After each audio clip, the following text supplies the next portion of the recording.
Hi, everybody. This is Suzanne Spooner, QHHT Level 3 practitioner in Des Moines, Iowa. And I just want to have a little chat with you today. This is a topic that I discuss with my clients every time that we get ready to do a session. And it's such a, I don't know, I think it's kind of it's good information that is helpful to anybody. And the topic is what we've been taught about ourselves versus what is real. And this goes back many, many, many generations. And we all know about, when we're little and we know things or we see things, and our big people will say, it's just your imagination. You're just making it up. Little ones that have invisible friends, they're just making it up, is what they're told. And lo and behold, pretty soon they stop seeing their little invisible friends, right? Not invisible to them.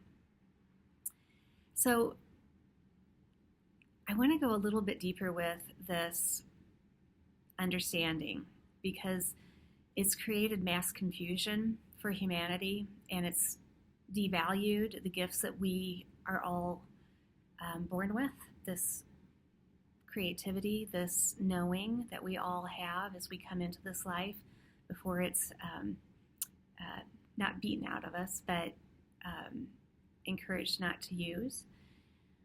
It's so frustrating. So think about this. When you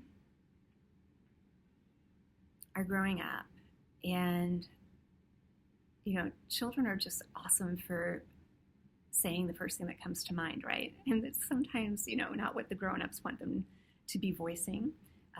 Hence the, be seen and not heard, and what you have to say isn't of value. Oh my gosh, this is things that we grow up hearing all of our lives, especially women, which ends up causing issues with our communication center. Think about how many women have low thyroid. It's a problem because of what we're told as we grow up. It just is, truly is. So in those moments where we're told not to say the first thing that comes to mind, don't just blurt out, what you want to say. For goodness sakes, think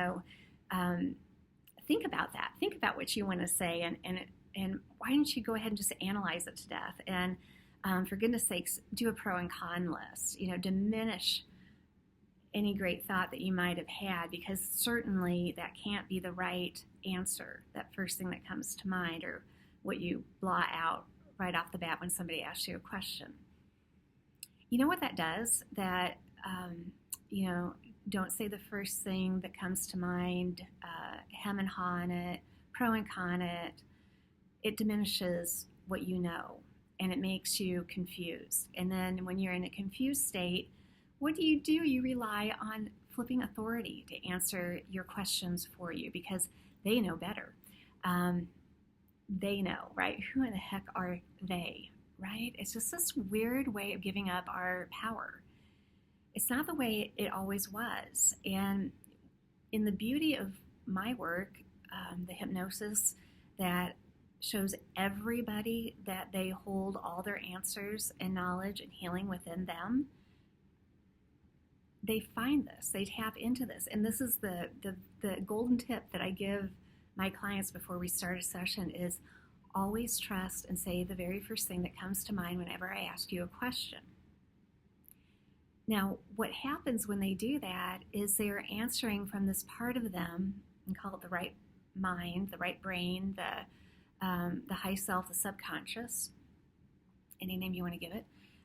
When they answer from that part, that's the part of them that knows everything. And we all have that part. We all know everything.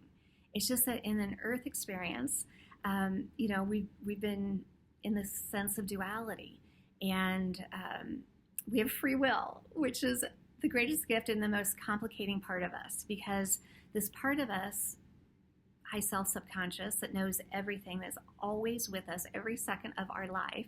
It's the creativity, it's the imagination, it's the thing that gives us the answers, is always right there, but because of free will, it won't override us.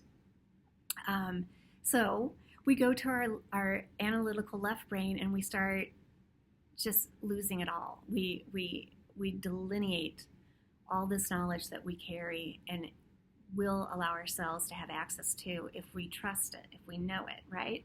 So here's the example I give my clients to show you that you do this. We all do this. We all tap into this part of us that knows everything. But you know what it's like to be in a conversation with somebody you really care about who's having a really heck of a hard time. And you don't even know what to say. You want to give them some support, but you've never been in this situation. You don't know what to do. But all of a sudden, your mouth has opened up and the most perfect words are coming through that just hits home with your friend. And you'll get done and they'll say, oh my gosh, that was perfect. How'd you know that? And you'll say, I don't know. It was just like coming out. And they'll say, can you repeat it? And you'll say, no, but wasn't that great?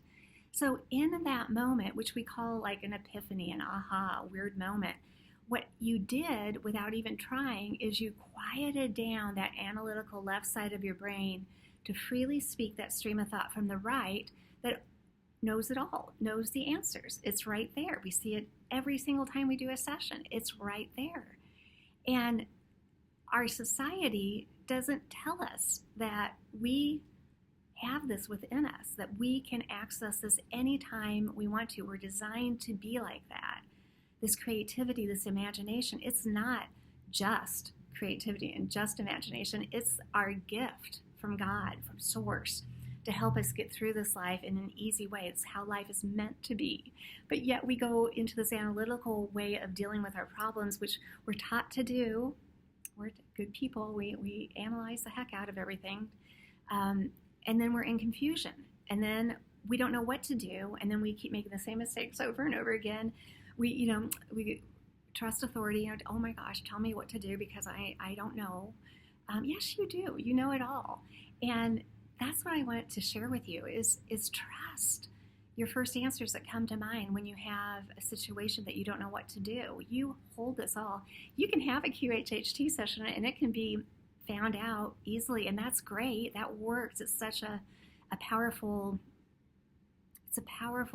way of accessing this part of you that wants to be in communication with you all the time, that knows every single answer, can tell you why you have any ailment within your body and what needs to change in order to maintain healing. It's all within us. It is an illusion that we have bought into that we don't know our own answers. It's just not true. So if you want to try this, write down a few questions that you'd like to have answers to. Make them easy if you want to. Yes, no answers. Read the question and listen to the thought that comes in. Is it yes? Is it no? Is it a longer understanding? Write it down as it comes in. Don't judge it. Don't try to analyze it. Just get it down on paper. Go away. Come back later and take a look at it and see what you wrote. I think you might be surprised at the depth of the information that you let flow through. This is it. This is how we do this. We can choose to come out of our confusion and trust that we have all answers within us. And all of you do. We all do. And this is how we get past this wonky time in our humanity's history. We know all answers are within. We know everything. Just trust, ask yourself the very first thought that comes to mind about a dilemma you're in. Trust the first thought that comes to mind. Don't analyze it. Ask another question off that answer, and then ask another question off of that answer. Don't analyze on it. Don't pro and con it. That's how we have been taught to stay in confusion. You need to be in confusion no more. Okay, I had to get that off my chest. I hope you guys have a really, really great day. Talk to you later.